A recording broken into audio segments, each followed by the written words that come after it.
बढ़ चढ़कर साथ भी दिया है, चुनाव भी लड़ा है और जिताया भी है। भूपेंद्र हुड्डा 10 साल विपक्ष में बैठे हो गया, क्या कर पाया?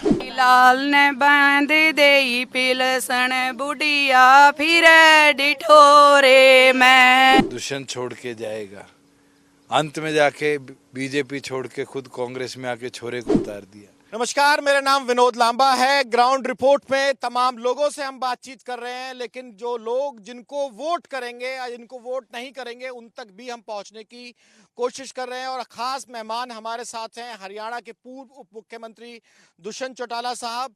और दुष्यंत चौटाला साहब जननायक जनता पार्टी की तरफ से चुनाव लड़ रहे हैं और तमाम उम्मीदवारों को लड़वा भी रहे हैं। तो दुष्यंत जी, मेरा पहला सवाल तो आपको है, आप बोल्ड आदमी हो, पूछो क्यों? क्योंकि सबने कहा कि वे दुष्यंत चौटाला उचाना कला छोड़ देंगे और अगर नहीं छोड़ेंगे तो 2 विधानसभा सीटों पर चुनाव लड़ेंगे। 12 तारीख निकल चुकी है और मैं जितनी हरियाणा की पत्रकारिता पर या कहें कि खबरों पर नजर रखता हूं, मेरी नॉलेज में तो यही है कि आपने सिर्फ एक विधानसभा से नॉमिनेशन भरा है।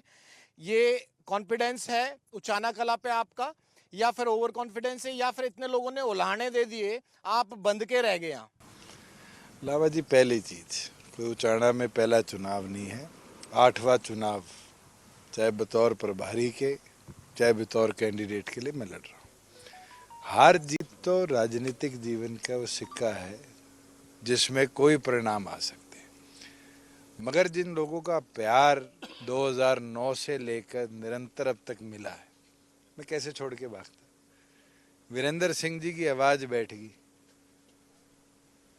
वो ये फैसला नहीं कर पाए कि उनके परिवार से कौन लड़ेगा। उनने बीच में बयान दिया महिला सारी उतारी जाए, दुष्यंत छोड़ के जाएगा, अंत में जाके बीजेपी छोड़ के खुद कांग्रेस में आके छोरे को उतार दिया। मुझे उचाना पर विश्वास है और मैं मानता हूं परिस्थितियां कैसी भी रही है, चौधरी देवीलाल जी जब पहला लीडरशिप के अंडर चुनाव लड़वाया, उससे लेकर अब तक जींद जिले का भरपूर प्यार भी मिला है और आने वाले भविष्य में भी इसी तरीके से जींद जिला चौधरी देवीलाल की विचारधारा का एक मजबूत गढ़ रहेगा। आपको रोक कौन रहा था? अगर दूसरी सीट साथ भी लड़ सकते थे और बड़े लीडर्स ऐसे करते आए हैं, क्यों छोड़ के जाता मैं? नहीं छोड़ने की नहीं कह रहा मैं। मुझे कोई घबराहट है या मुझे कॉन्फिडेंस नहीं है? मुझे तो संपूर्ण कॉन्फिडेंस कार्यकर्ताओं पर है और यही कार्यकर्ता है जिनने चाहे सांसद का चुनाव लड़ा हो, चाहे उपचुनाव डॉक्टर अजय सिंह चौटाला जी ने लड़ा हो, चाहे पहली बार चौटाला साहब ने चुनाव लड़ा हो, बढ़ चढ़कर साथ भी दिया है, चुनाव भी लड़ा है और जिताया भी है। एक सवाल आपसे यहाँ की जनता और पूछती है, मुझे नहीं पता कितने पूछते हैं नहीं पूछते, आपने मुझे छूट दे रखी है, हर सवाल मैं आपसे कर सकता हूँ। और जब भी मिला हूँ दिल्ली में, चंडीगढ़ में, आपने मुझे किसी सवाल पे रोका नहीं है। ये कहा जाता है कि वोट को लेकर दुष्यंत चौटाला हम लोगों के साथ दगा कर गए, या जिन वोटर से, किसान का मेरा कह लो, कौम से कह लो, ये सवाल बार बार पूछा जाता रहा। क्या अब भी लोग आपसे पूछ रहे हैं? वो कह रहे हैं कि एक दाग लग गए कि जिसकी वोट लेके गए थे यमुना पार करने वालों के साथ बैठ गए। ये सवाल पीछा नहीं छोड़ रहा है और आपने भी इस चीज़ का मैं 100 बार जवाब दे चुका हूँ। चौटाला साहब को जेल में डलवाने वाले, डॉक्टर अजय सिंह जी को जेल में डलवाने वाली कांग्रेस पार्टी थी। क्या हमने उस विचारधारा के लिए कभी वोट मांगे? क्या बीजेपी के पक्ष में वोट मांगे थे? लोकदल थी, हमें तो गद्दार और पता नहीं क्या क्या उपाधि देगी, क्या हमने उनके पक्ष में वोट मांगे थे? हमने अपने संगठन के पक्ष में वोट मांगे थे, हमारे करे वादों के लिए वोट मांगे थे और हमने वादे पूरे कर दिए हैं। हरियाणा प्रदेश के सरकार का हिस्सा बनकर अगर मैं 75% कानून को विधानसभा में लागू कर पाया, 50% महिला को रिजर्वेशन दे पाया, BCA के साथियों को 8% रिजर्वेशन दे पाया, आज मेरे 66 पंचायतें हैं और 66 पंचायतों में 5 BCA के सरपंच बने हैं। कैसे मुमकिन हुआ? मैं राज्य में हिस्सेदार था तभी है। और ये तो सर छोटू राम जी, चौधरी देवीलाल जी हमेशा कहा करते थे, काम जब ही करा पाओगे, फैसले जब ही ले पाओगे जब आप राज में बैठे हो। भूपेंद्र हुड्डा 10 साल विपक्ष में बैठे हो गया, क्या कर पाया? आप कांग्रेस की बात तो कर रहे हो, लेकिन आप सर कह भी तो रहे हो ना कि मैं एनडीए की तरफ नहीं जाऊंगा, भाजपा की तरफ नहीं जाऊंगा, और कभी भविष्य में ऐसा मौका आया तो मैं इंडिया ब्लॉक के साथ चला जाऊंगा। मैंने तो कभी नहीं कहा मैं इसके साथ जाऊंगा। हमारे साथ आकर कोई खड़ा हो जाए, अगर हमारे पास पर्याप्त नंबर है और कोई हमारा सहयोगी बनकर जननायक जनता पार्टी की लीडरशिप में प्रदेश में गवर्नमेंट बनाएगा, ये फैसले तो जब लिए जाएंगे। आज तो हमारा टारगेट है कि गठबंधन की 84 उम्मीदवार मैदान में है, एक स्क्रूटनी में कल रिजेक्ट हो गया, उन 84 में से मैक्सिमम नंबर्स हम जिताकर विधानसभा में लेकर जाए और मैक्सिमम नंबर्स के साथ अपने नेतृत्व के अंदर प्रदेश की सरकार बनाए। भाई आप लोग सारे उचाना के ही हो, तो ठीक किया दुष्यंत चौटाला ने यहाँ से चुनाव लड़के, तो ठीक है, ठीक है। एक मिनट भाई साहब, आप जेजेपी के समर्थक हो सकते हो, आप एक मिनट, चाचा ब्रेक ले ले, चाचा ब्रेक ले ले एक मिनट। भाई ये सवाल मेरा आप लोगों से इसलिए है, ठीक है जेजेपी के समर्थक हो सकते हो, उससे कोई दिक्कत नहीं है, लेकिन लोकल तो हो आप लोग सारे, उचाना के ही हो, हैं? तो बोल्ड स्टेप का है इसे दुष्यंत चौटाला का, और चले जाते तो यहाँ से छोड़ के हमारा लीडर पूर्ण विश्वास है जी हमने। अच्छा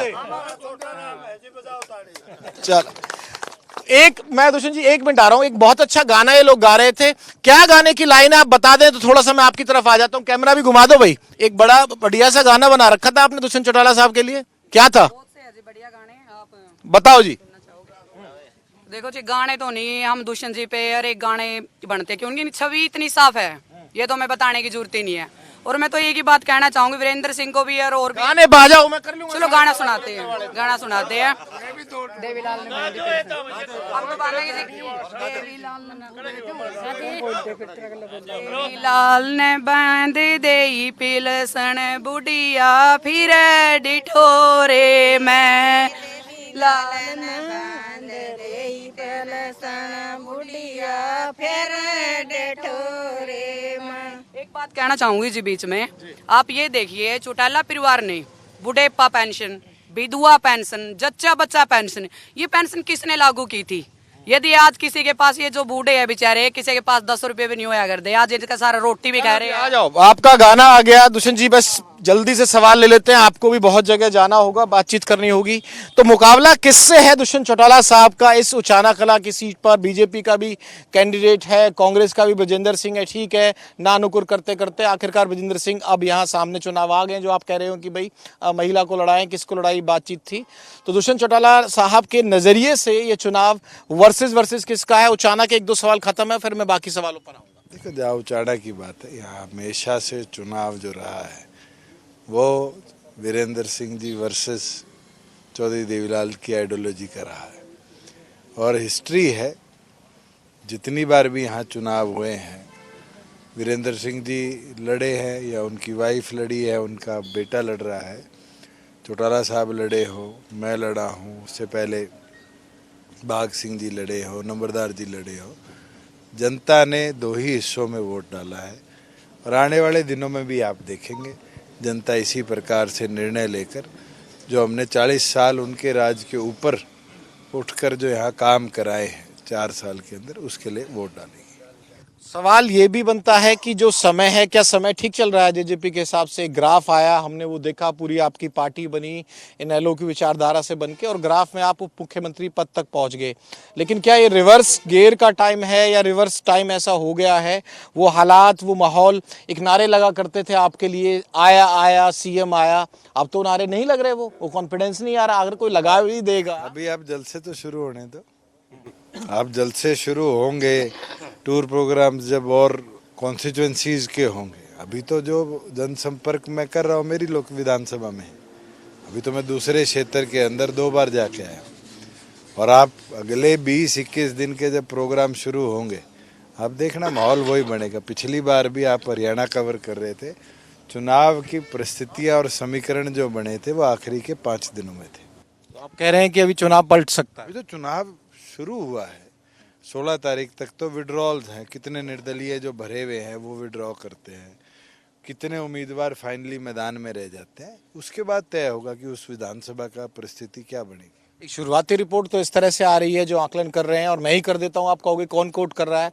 अभी तो माहौल लग रहा है कि सीधी सीधी फाइट हरियाणा में जो है बीजेपी वर्सेस कांग्रेस है, जेजेपी हो, इनेलो हो, बाकी दल तो नजर नहीं आ रहे अभी। लांबा जी, आपने जिस चैनल में आप थे, शायद इसमें नहीं थे पिछले चुनाव में, जिस चैनल में आप थे, आप बताओ उस समय के रिपोर्ट में हमें 0 दिखाया था, नहीं दिखाया था पिछली बार? एग्जिट पोल्स में सिर्फ एक चैनल था जिसने हमें एक सीट दिखाई थी। रिजल्ट क्या आया था? तो ये आंकड़े अनुमान जनता ने देने हैं और जनता जो है वो फैसला करेगी कि आगे 5 साल के लिए उनका नेतृत्व कौन करेगा। चुनाव आयोग भी हमको यही सीख देता है कि भाई सबके पास जाओ, सबकी बात करो। तो मैं आ गया सबके पास, आपके सामने कैमरा है, आप दुष्यंत चौटाला साहब हैं, आप पार्टी को चलाते हैं, आपके सामने कैमरा, आप दावा करो भाई आपकी कितनी आएंगी। मैं तो इतना बोल सकता हूँ, त्रिशंकु विधानसभा इस बार प्रदेश में बनेगी। दोनों राष्ट्रीय पार्टियों को लोग पसंद नहीं कर रहे और उसके विरुद्ध में वोट डालेंगे। नंबर्स जो है आप मेरे से 10 दिन बाद पूछ लेना, आपको एक एक विधानसभा का डाटा दे दूंगा। सेकंड इंटरव्यू करना पड़ेगा वो। बिल्कुल करना पड़ेगा। सीट आपको लग रहा है कौन सा? चलो जिला बता दो, ये तो मजबूती होगी, पूरा हरियाणा आप घूमते हो। जननायक जनता पार्टी कौन कौन से हरियाणा के जिलों में मजबूत लगती है आपको? क्यों, जींद है, कैथल है, भिवानी है, दादरी है, सिरसा है, हिसार है। मैं कैसे आपको जिला छोड़ दूं? पिछली बार हम लास्ट मोमेंट पर शाहबाद की सीट जीत के आए थे। इस बार हमने 29 साल की एक शिक्षित युवती को उठाया और मैं ये मानता हूँ बहुत अच्छा चुनाव लड़ेगी। चीका की सीट जीत के आए थे, अनुभवी ईश्वर सिंह जी थे। इस बार हमारे संगठन का ही 20 साल से काम करने वाला कृष्ण बाजीगर है। तो ये सारी चीज़ें देखने और समझने की है कि कौन चुनाव लड़े। एक आप इंतजार में बैठे थे, दिल्ली में एक बातचीत चल रही थी, हम लोगों का ही मंच था, आपने एक बहुत अच्छी बात कही थी कि भाई अभी देखो सबकी बगावत हो जाएगी, और आपने 19 के चुनाव का जिक्र किया। तो मैं साफ तौर पे कहता हूं कि अच्छे कैच आपने पिछली बार कुछ पकड़े थे, कैच मतलब दूसरे दलों से जो आए थे। इस बार कांग्रेस ने इतनी ज़्यादा डिले टिकटें की, भाजपा से बहुत सारे इस्तीफे हुए, जो सत्ताधारी पार्टी थी दोनों, हालांकि आप पहले चले गए थे उस गठबंधन में छोड़ के, आप लोगों के यहाँ तो भरमार हो गई। आपके दादा गौतम हो, आपके अनूप धानक साहब हो। आंकड़े ठीक नहीं है। राम कुमार गौतम कोई लास्ट मोमेंट पे, ईश्वर सिंह कोई लास्ट मोमेंट पे नहीं आए थे। वो तो चुनाव की डिक्लेरेशन एक आधा आ जाता है रात को, अब भी तो आए हैं। और वो समीकरण उन विधानसभाओं के आप देखना कितने बदले हैं, चाहे वो हमारे कश्यप साहब हो ग्रामीण के अंदर। आज की परिस्थिति में बैकवर्ड के अंदर इकलौता उम्मीदवार होना बहुत बड़ी एडवांटेज है। और चुनाव तो समीकरणों का है, समीकरणों में जो मजबूती से चुनाव लड़ लेगा वो जीत जाएगा। अच्छे कैच हैं। चौधरी देवीलाल जी ने परमानंद जी को चुनाव लड़ाया था जींद से, पहला कुम्हार था जो चुनावी मैदान में उतरा था, जीते, मंत्री भी बने। इस बार हमने उनके बेटे को जिम्मेवारी दी है और मैं मानता हूँ जिस आदमी ने जननायक जनता पार्टी के बनते ही वीआरएस लेकर संगठन में काम करने की इच्छा जताई थी, आज 6 साल की मेहनत का फल डॉक्टर अजय सिंह चौटाला जी ने दिया है। ये कह रहे हैं कि भाई जो चुनाव लड़ना था, अनूप धानक हो, गौतम हो, बाकी लोग हो, फिर इतना बड़ा पलायन, मास पलायन क्यों हुआ आपकी पार्टी से? हालांकि हुआ, बीजेपी में भी हुआ। मेरे तो 7 विधायक गए और वो चुनाव लड़ने के लिए गए। आप बीजेपी का संगठन उठा के तो देखो, और मेरे ख्याल से सैकड़ों इस्तीफे हुए। और कांग्रेस का तो संगठन ही नहीं है, उनके इस्तीफे किसको भेजे? आज संपत सिंह निर्दलीय भरे बैठे हैं। आप, मैं कॉन्स्टिट्यूएंसी वाइज आपको 5-5 नाम दे देता हूँ। शिव शंकर भारद्वाज हो, वो मिसेज अग्रवाल हो, भिवानी से, हाँ, निर्मल सिंह को टिकट मिल गई, बेटी निर्दलीय लड़ रही है। ये कांग्रेसियों से आप सवाल नहीं पूछ सकते। मेरे अनूप धानक और राम कुमार गौतम 2 आपको याद रहते हैं। मैं आपको इंटरव्यू का लिंक भेज दूंगा और जब मौका मिलेगा मैं उनसे भी पूछूंगा। आप जानते हैं सवाल सबसे पूछे जाएंगे। तो ऐसा क्या लग रहा है आपको कि त्रिकोणीय, आपने कहा कि भाई ट्रायंगल कहीं ना कहीं बन जाएगा, और जो राष्ट्रीय दल है, ऐसा किस वजह से लग रहा है? क्योंकि जो कांग्रेस के जिस भी लीडर से आप बात कर, इस बार हर कॉन्स्टिट्यूएंसी पे 3 से 4 उम्मीदवार चुनावी मैदान में मजबूत है। 1-to-1 फाइट नहीं है किसी कॉन्स्टिट्यूएंसी में भी। और जब त्रिकोणीय चौकोणीय मुकाबला होता है तो आपके एग्जिट पोल छोड़ो, हमारे पॉलिटिकल एनालिसिस भी फेल हो जाते हैं कि समीकरणों में कास्ट महत्व करेगी, युवा महत्व करेगा, अनुभव महत्व करेगा, पार्टी का सिंबल महत्व करेगा। ये सब चीज़ डिसाइड होती है आखिरी के 5 दिनों में। और मैं ये मानता हूँ, जैसे आप उदाहरण उठाओ, कैथल की सीट है, कैथल के अंदर हमने एक युवा उतारा है और बीजेपी ने एक अनुभवी उतारा है, सुरजेवाला ने अपना बेटा उतार दिया। उस त्रिकोणीय मुकाबले में मैं मानता हूं कि हमारा युवा जो है उसका फील्ड का एक्सपीरियंस है वो बेहतर है। आज अमरजीत की सीट पर आज के दिन आज बैकवर्ड उम्मीदवार बीजेपी का आया है। बीजेपी में वीआरएस लेके आया हुआ इनेलो का उम्मीदवार बन गया। एक खिलाड़ी खेल के मैदान से आकर कांग्रेस की उम्मीदवार बन गई। मैं मानता हूँ अनुभव जो फील्ड का है वो इन चारों में अमरजीत का ज़्यादा है। विनेश को लेके तो एक ऐसी भावना भी है कि भाई बाकी दलों को भी कहीं ना कहीं देना चाहिए था। इंजस्टिस की बात आप लोगों ने भी, शायद मुझे लगता है, अगर मैं करेक्ट हूँ आप कर दीजिएगा अगर करेक्ट नहीं हूँ तो, विनेश के साथ तो आप लोग भी खड़े थे जब तक खिलाड़ी थी। वो खेल के दंगल के अंदर उसके साथ आप भी खड़े थे, मैं भी खड़ा था। आज राजनीतिक दंगल है, राजनीति के अंदर तो संगठन की लड़ाई लड़ी जाती है। क्या विनेश कांग्रेस की उम्मीदवार बनकर ये बोल सकती है कि भूपेंद्र सिंह हुड्डा ने 63,000 एकड़ किसान की जमीन नहीं लूटी उस राज के अंदर? आप उठाकर देखिए कि हुड्डा के राज में खिलाड़ी के साथ क्या किया गया, क्या उस समय कदम उठाए गए, वो सारी चीजें लोगों को याद है। मगर क्योंकि अब वो कांग्रेस की सदस्य है तो पॉलिटिकल बातें करेंगी। जब तक खेल के मैदान में थी मुझे नहीं लगता किसी का अनुभव किसी का मन उनके पक्ष में नहीं था। आज भी वो ओलंपिक का मेडल गया, सबको दुख हुआ, मगर ओलंपिक का मेडल खेल का मैदान है और फील्ड और चुनावी मैदान चुनाव का है। एक सवाल ये भी है कि जब समय आता है, हरियाणा में कहावत भी, सब इकट्ठे हो जाते हैं, क्या आप लोगों के दिमाग में ये विचार आया था अभय चौटाला साहब की तरफ से या बड़े चौटाला साहब की तरफ से कि भाई 2024 का चुनाव है, सब मिलके जुल के लड़ लें? जिन लोगों ने पार्टी से हमें निष्कासित किया वो हमें क्यों वापस लेंगे? और ये तो ऑफिशियल रिकॉर्ड है, आप लोगों ने दिखाई थी बिना साइन का पार्टी से डॉक्टर अजय सिंह चौटाला का निष्कासन। मैं एक पर्सनल सवाल पूछना चाह रहा हूँ आज, मुझे प्लीज आप अलाउ कर दीजिए। क्या कभी किसी टेबल पे किसी सामाजिक फंक्शन में ये बात पूरे 4-5 साल के अंदर कभी आई थी कि क्या चलो भाई सब इकट्ठे हो जाओ? अरे कौन से हमने बंटवारा कर लिया जमीन जायदाद का? आप पर्सनल पूछ रहे हैं। क्या चौटाला साहब ने अपने दोनों बेटे और तीनों बेटियों के बीच में जमीन जायदाद बांट दी? अभी तक तो पारिवारिक तौर पर तो हम सारे एक हैं। राजनीतिक विचारधाराएं अलग है। राजनीतिक विचारधाराएं कोई चौधरी देवीलाल के क्लैन में नहीं, सारे देश में उठाकर देखो। वाईएसआर के बेटे जगन मोहन रेड्डी चीफ मिनिस्टर थे, शर्मिला उनकी सिस्टर, जिनने 1 साल पदयात्रा उनको जेल से बाहर निकालने के लिए और मुख्यमंत्री बनाने के लिए करी, वो कांग्रेस का पटका पहन गई। विचारधाराएं अलग हो सकती है, सोच राजनीतिक तौर पर कैसे अपने जो चौधरी देवीलाल के विचार थे किसान को मेरे को मजबूत करने के, उसको आगे ले जाने के लिए कौन सी पॉलिटिकल पार्टी काम करेगी उसके साथ जुड़ सकती है। मगर क्या हमारे बीच में कभी आपने गाली गलौज सुना है? कभी ये सुना हो? निशाने सुने विधानसभा में जो तो मैं भी आज कहता हूँ नॉन सीरियस पॉलिटिशियन है। उनने तो आपने भी 2 दिन चलाई, उचाना से मुख्यमंत्री उम्मीदवार होगा। आपको भी कांग्रेस के उम्मीदवार का नाम पता होगा, बीजेपी के पता होगा, मेरा पता है, इनेलो के उम्मीदवार का नाम भी पता है। बस इसको काट ना देना टीवी पे। ना ये ऐसी जाएगा, मेरे फोन में सेव है। जो बात है वो है। आज सीरियस पॉलिटिशियन और नॉन सीरियस पॉलिटिशियन का अंतर क्या है वो साबित कर दिया इंडियन नेशनल लोकदल ने कि उस पार्टी की आइडियोलॉजी क्या बची है। आज जिस तरीके से बीजेपी के साथ सांठगांठ कर सिर्फ अपने दोनों की सीट बचाने के लिए सिरसा जिले तक अपनी पार्टी को सीमित कर दिया, ये दिखाता है कि जिस पौधे को चौधरी देवीलाल जी लगा कर गए थे उस पौधे को बर्बाद कर दिया गया।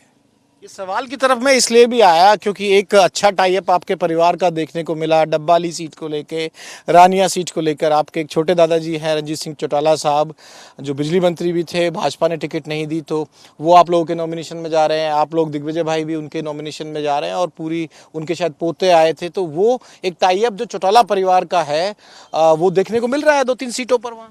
राजनीतिक समीकरण है और 2 राजनीतिक लोग मिलकर समीकरण बनाते हैं। ऐसे तो हमने 3 इंडिपेंडेंट उम्मीदवारों को समर्थन किया ही है, चाहे रानिया हो, चाहे महम हो, चाहे वो पुंडरी हो। डॉक्टर अजय सिंह चौटाला जी के पुराने साथी हैं डोल साहब, वो इंडिपेंडेंट लड़ रहे थे। एक गांव में 2 टिकट दे हम पाई में, तो उसका नुकसान किसको होगा? कितनी सीटें टोटल आप लोग जो अब लड़ रहे हैं? 86 है, क्योंकि जो मेरे को अपडेट है कि भिवाड़ी में एएसपी के कैंडिडेट को स्क्रूटनी में कहीं ना कहीं रिजेक्ट कर दिया गया। 86 है अब। 84 इन टोटल है जिन पे हमारे लोग आज खड़े हैं सिंबल के ऊपर, और 3 पे समर्थित है। आपने मुझे छेड़ ही दिया तो मैं एक तारीफ भी कर देता हूँ, ठीक है? कुछ तीखे सवाल भी हो गए, मैं कैमरे पे कह रहा हूँ भाई, जिसने रिकॉर्ड करना है कर लो। एक बात दुष्यंत चौटाला साहब के बारे में ना विपक्षी भी कहते हैं, मंत्रियों के नाम मैं बाद में बता दूंगा, बीजेपी के मंत्री भी कहते थे कि भाई दुष्यंत चौटाला का जो IQ है और दुष्यंत चौटाला जिस तरह से किसी भी मुद्दे पर बातचीत कर सकते हैं, तो ये मैंने खुद देखा और मुझसे मेरे सामने कहा, इसलिए मैं इसको बड़े डंके की चोट पे कैमरे पे कह पा रहा हूँ कि आपके जो तारीफ करने वाले में है IQ और जो विषयों पर किसी भी टॉपिक पर बस है, और कई मंत्री थे भाजपा के और ठीक ठाक लेवल के मंत्री थे जो इस बात को कहते थे, तो वो जो गठबंधन था, जो एक टाई अप बन चुका था, वो किस वजह से आगे नहीं चल पाया, और 24 में अगर वो होता तो उसका फायदा होता, नुकसान होता? देखो, किसको पता है क्या उसका परिणाम होता जब रास्ते अलग हो गए। और रास्ते अलग होने के बाद हम अपनी लड़ाई लड़ रहे हैं, हम अपने संगठन के लिए लड़ रहे हैं, वो अपने संगठन के लिए लड़ रहे हैं। एंटी इनकम्बेंसी काटने के लिए आप लोगों ने क्या जो संधि विच्छेद किया? एंटी इनकम्बेंसी मैंने तो लोकसभा में झेल ली, अब तो लोगों का प्यार भरपूर मिल रहा है। मैं मानता हूं कि मजबूती के साथ हमारा संगठन फील्ड में है, और मजबूती के साथ अब हम इस मुहिम के अंदर कामयाब भी होंगे। ये जो खड़कर टोल प्लाजा है, यहीं से मैं निकल के आ रहा था, इसके आसपास के जो गांव है, कंडीला गांव है, जो किसान आंदोलन वाली जो लहर थी, ठीक है, आपने मुझे बताया, आपका ऑफिशियल बयान क्या है कि भाई मैंने कभी कोई खिलाफ बोला या नहीं बोला। अगर उस समय आप अलग हो जाते उस गठबंधन से, तो आपको नहीं लगता कि दुष्यंत चौटाला और बड़े लीडर बन के उभर सकते थे हरियाणा में? इस चुनाव में बड़े लीडर तो आप हैं। उस समय सुखबीर बादल जी ने इस्तीफा दिया था। अकाली दल के आज कितने MLA हैं आपको पता है पंजाब के अंदर? उनके 40 से ऊपर विधायक थे, आज 3 पे सिमट गए। अभय सिंह चौटाला 12,000 से MLA बन के आए थे, 6,000 पे दोबारा MLA बने, और लोकसभा में अकेले किसान आंदोलन के कैंडिडेट थे, 80,000 से भी वोट कम आए। जन भावनाएं जरूर उस समय की कहती थी, मगर उस परिस्थिति में अगर हम कोई कदम उठाते तो ये मेरे साथ आज भागे, ये चाबी भी चली जाती, ये झंडा भी चला जाता, संगठन भी चला जाता, और विधायक भी चले जाते। बीजेपी आपकी पार्टी तोड़ देती? बीजेपी तोड़ती, कांग्रेस तोड़ती, कोई ना कोई तो तोड़ता। कोशिश हुई थी अभी जब गठबंधन अलग अलग? कोशिश तो 4 साल चलती रही। वो तो अभी लेटेस्ट जो हुई थी कोशिश तो 4 साल चलती रही, वो जहर का घूंट तो मैं पीता रहा। मगर हाँ, ये हमारे ऑर्गेनाइजेशनल कैपेबिलिटी थी कि मेरे संगठन के अंदर 10 विधायकों में से 7 बागी हुए। क्या किसी एक विधायक ने इलेक्शन अनाउंस होने तक इस्तीफा देने का दम रखा? ये भी मेरी कैपेबिलिटी थी। क्या मैं डरा के रखता था? कौन सी चाबी लगा के रखी थी? चाहे मैं विप का डर बैठाता था, चाहे मैं उनके सदस्यता का डराता था, मैंने संभाल के तो रखा ना। पार्टी ने कहा वोट दो तो उनने वोट दिए ना। किसी और में कैपेबिलिटी थी? संभाल के रखा। और आजकल छोड़ नहीं रहे आप, गाय तो गई खूटा पाड़ के ले गई ना, खट्टर साहब को छोड़ रहे हो, कटी पतंग बोल रहे हो, नायब सिंह सैनी साहब को। नायब सैनी तो कटी पतंग है ही। मैं तो आप लोगों के दम पे ही मोबाइल पे आ जाती है वीडियो, मैं करनाल से चुनाव लड़ूंगा, मैं कहीं और नहीं जाऊंगा। कोई नारायणगढ़ भेज रहा था, कोई गुहाना भेज रहा था। जैसे पतंग तीज वाले दिन कट जाती है डोर, उसको ये नहीं पता कि वो जाकर किसकी छत पे गिरेगी। वही हरियाणा के साथ हुआ, भी सैनी की पतंग कटी और जाके वो लाडवा गिरी। और मैं ये मानता हूँ लाडवा की जनता वो उसको पूरी तरह काट देगी। आपको पता है सबसे तीखा हमला आप ही का था उनकी सीट बदलने को लेकर? मैं तो आज तक किसी पे हमला किया है तो तीखा ही किया है, मीठा हमला कौन सा होता है? और जो गाय खूटा पाड़ के लेगी, मनोहर लाल साहब के साथ तो आपके अच्छे रिश्ते थे और बड़ा सम्मान दिखता था, लेकिन आप छोड़ नहीं रहे हो आप उनको भी। मेरे को एक बूढ़े आदमी ने गांव में कहा, जब गठबंधन टूटा और मैं पहली बार फील्ड में निकला, बड़ा अच्छा अनुभवी बुजुर्ग था, क्या भाई हम 9.5 साल से पेंडा छुटाना चाह रहे थे, धन्य हो तेरा तूने छुड़वा दिया। अच्छा, जो हरियाणा की जनता परेशान थी, ये पोर्टल आ गए, प्रॉपर्टी ID आ गई। आप आम आदमी से पूछो कि कितनी परेशानी डिजिटलाइजेशन की बुजुर्गों को हुई है। चीज़ें करनी बहुत ज़रूरी है, सरलता के साथ। एक एक दिन में परिवार पहचान पत्र से बड़ी प्रॉब्लम मुझे नहीं लगता कोई रूरल एनवायरनमेंट में है। कह देते थे हमने 60,000 PPP IDs रीवेरीफाई कराए, कितने? मैं आपको उदाहरण दे देता हूँ, 4-4, 5-5 महीनों से PPP ID अनवेरीफाइड पड़े। लोगों की इनकम जिनके घर में दाने नहीं है 3-3, 4-4 लाख पहुँचा रखी। तो तो आप क्या ये चीज़ों का दुख तो बहुत ज़्यादा था। आप क्या कर रहे थे? आप भी तो कैबिनेट बैठक में बैठे थे, आप अपोज करते थे उनको? जी थी बिल्कुल। और हर विषय पर जितने बदलाव आए, आपको याद नहीं होगा कि बिजली के ट्यूबवेल कनेक्शन का इन्हें रूल बना दिया, जहाँ 100 मीटर से ज़्यादा, 100 फीट से ज़्यादा डेप्थ है वहाँ नहीं देंगे। क्या उसको हमने चेंज नहीं करवाया? जहाँ पर सोलर नहीं कामयाब थे वहाँ पर दोबारा बिजली के कनेक्शन दिए। कितने फैसले पलटाए। हरियाणा की जनता के मिजाज को लेके भी आप बताइए, क्योंकि हरियाणा की जनता का जो मिजाज, मैं भी हरियाणा से ताल्लुक़ रखता हूँ, थोड़ा बहुत करता हूँ, मुझे लगता है कि 5 साल 10 साल होते होते किसी की भी सरकार रही हो, बदलाव वाला स्टेट है। मैं उदाहरण भी दे रहा हूँ और मुझे नहीं पता कहाँ जाएगा कहाँ नहीं जाएगा, लेकिन उदाहरण है मध्य प्रदेश हो, गुजरात हो, यहाँ जो बदलाव वाली है। और हर बिरादरी, खाली एक बिरादरी की बात नहीं है। हरियाणा ना वाइब्रेंट सा बड़ा एक प्रदेश है कि बस झिक लेता है जल्दी जल्दी किसी से। हाँ, इतना भी छिकता नहीं है। हमारे पास ऐसी विधानसभाएं भी है जहाँ निरंतर एक पॉलिटिकल पार्टी जीतती रही हो, और ऐसी विधानसभा भी है जहाँ पर पॉलिटिकल पार्टीज को लोग एक्सेप्ट ही नहीं करते, निर्दलीय जिताते। जैसे पुंडरी में तो शायद 5 चुनाव में आज तक कोई पॉलिटिकल सिंबल पर नहीं जीता। तो हरियाणा बड़ा एक इंटरेस्टिंग स्टेट है, और हरियाणा की पॉलिटिक्स देश की पॉलिटिक्स को दिशा देती है। उदयवान साहब आपको तो 0 सीट दे रहे हैं और कह रहे हैं कि 1 2 3 आई तो इनेलो की आ जाएगी, और वो कांग्रेस के हरियाणा के प्रदेश अध्यक्ष हैं। कांग्रेस के प्रदेश अध्यक्ष से पूछ लो कि लास्ट चुनाव वो कौन सा जीते थे और पिछले चुनाव में उनके कितने वोट आए थे। इस बार भी होडल की जनता उनको दिखा देगी। उनको हमारी चिंता नहीं करनी चाहिए, उनको होडल की सीट की चिंता करनी चाहिए। और दूसरी ओर पर किसके क्या आएंगे, मैं तो पिछले चुनाव के अनुभव से बोल सकता हूँ, जब लोग हमारे एक भी नहीं दिखाते थे तब भी हम जीत के आए, और आज भी मेहनत करेंगे, जीतेंगे। हमारे संगठन में जोश भी है और मुझे उन पर विश्वास भी है कि मजबूती के साथ संगठन काम करेगा तो प्रदेश को नई दिशा देगा। एक मैसेज ये भी चलता है, एक आखिरी क्लेरिफिकेशन भी सर दे ही दीजिए, सब मुद्दों पे बात कर रहे हो, कि दुष्यंत चौटाला साहब की हरियाणा बीजेपी के लीडर्स के साथ बनती हो ना बनती हो, ऊपर वालों के साथ बातचीत ठीक है। मेरी कब लास्ट हुई है, कोई रिकॉर्ड है? नहीं, मैं पूछ रहा हूँ। मैं तो जिस दिन गठबंधन तोड़ा था उससे पिछले दिन लास्ट मिला था, उसके बाद औपचारिक अनौपचारिक एक बार भी नहीं बनी। बी टीम कौन है? बी टीम अब हरियाणा में कोई किसी की बी टीम नहीं होता। हर पार्टी ये देखती है कि अपने सिंबल को, अपने संगठन को कैसे ज़्यादा वोट मिले। ये ABCD टीम बनाने का काम हुड्डा का है, और सबसे बड़ा काम तो बीजेपी हुड्डा के लिए कर रही है कि 10 साल से चलते मुकदमों में उसको सजा क्यों नहीं दिला पाई।